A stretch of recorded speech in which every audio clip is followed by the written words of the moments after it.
ರಜತ್ ಅವರು 50 ದಿನ ಆದ್ಮೇಲೆ ಬಂದಿದ್ದಾರೆ. ಬಟ್ ಕೆಲವರಿಗೆ ಜನಗಳಿಗೆ ತುಂಬಾ ಓವರ್ ಲೈಕ್ ಅಂದ್ರೆ ಕಾನ್ಫಿಡೆಂಟ್ ಆಗಿದ್ದಾರೆ ಅವರು.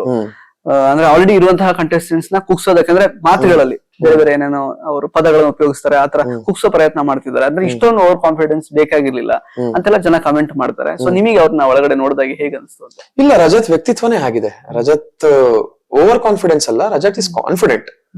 ಅವ್ನ್ ಪರ್ಸನಾಲಿಟಿನೇ ಆಗಿರೋದು. ಹೊರಗಡೆ ನಾವು ನೋಡಿದ್ವಲ್ಲ ರಜತ್, ನಮ್ಗೆ ಗೊತ್ತಿದೆ ರಜತ್ ಪರ್ಸನಾಲಿಟಿ ಇರೋದೇ ಹಾಗೆ. ನಾವ್ ಅದನ್ನ ಅರ್ಥ ಮಾಡ್ಕೊಂಡ್ಬಿಟ್ಟಾಗ ಅದು ಸಮಸ್ಯೆ ಆಗಲ್ಲ. ಇವಾಗ ಒಬ್ರು ಏನಾದ್ರು ಮಾತಾಡ್ತಿದ್ದಾರೆ, ನೀನ್ ಕುಗ್ತಿದ್ಯಾ ಅಂದ್ರೆ ಸಮಸ್ಯೆ ಇರೋದು ನಿನ್ನಲ್ಲಿ, ಅವ್ರಲ್ಲ.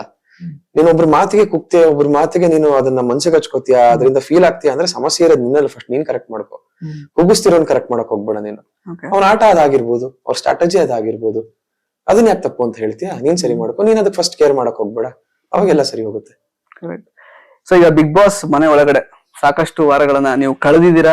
ನಿಮಗೆ ತುಂಬಾ ಯಾವ್ದಾದ್ರು ಒಂದು ಫೇವರೇಟ್ ಮೂಮೆಂಟ್ ಅಥವಾ ಇದು ನಾನು ಚೆರಿಶ್ ಮಾಡ್ತೀನಿ ಲೈಫ್ ಟೈಮ್ ಅನ್ನೋದಾದ್ರೆ ಯಾವ್ದು ಅಂತ?